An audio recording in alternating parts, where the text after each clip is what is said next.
Congressman Gomer, my dear friend from Texas.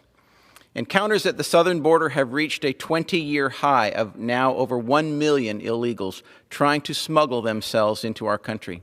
This proves that the Biden administration's immigration policies are not working and that they have reignited a crisis at our southern border previously contained by the Trump administration.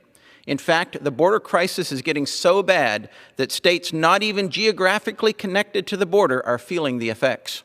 Just last week, I was traveling down I-24 east from Nashville, Tennessee to Chattanooga, Tennessee, and larger than day was this huge yellow billboard that said, "Crisis, Biden, fix the border. The problems are drugs, cartels, and illegals." This was not some political party that put up that billboard. It was organic. It was homegrown, right from the heart of the American people. The message is crystal clear, and America should stand up and take notice. So why am I seeing this sign in Tennessee, a state that has no connection to the southern border?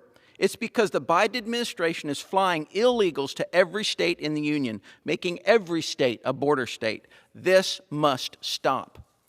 Further complicating the crisis, the Biden administration is considering the elimination of Title 42, a Center for Disease Control public health authority that allows border officials to turn back illegal migrants due to the danger posed by communicable diseases. By doing this, the Biden administration is not only preventing U.S. border officials from doing their jobs, but unnecessarily exposing American citizens to the dangers of COVID-19. Since the beginning of the crisis, the Biden administration's reckless policies, implemented by executive order, have been exposing communities to COVID-19 by refusing to test every illegal migrant that is apprehended.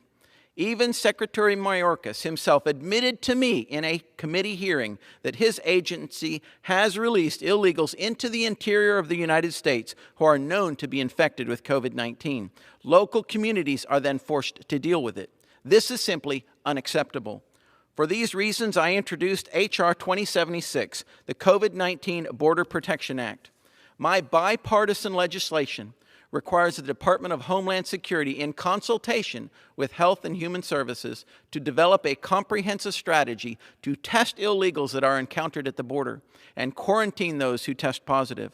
With the rise of the new COVID-19 Delta variant, it is critical that every illegal alien who crosses the border be tested. H.R. 2076 has bipartisan support and 41 co-sponsors, including the support of all the GOP members of the House Homeland Security Committee. I will continue to push this effort to safeguard the American people and will soon introduce an amendment to the fiscal year 2022 DHS appropriations that will help accomplish the goals of H.R. 2076. I urge my colleagues on both sides of the aisle to support this legislation. I thank my good friend and colleague from Texas for holding this very important special order, and I yield back.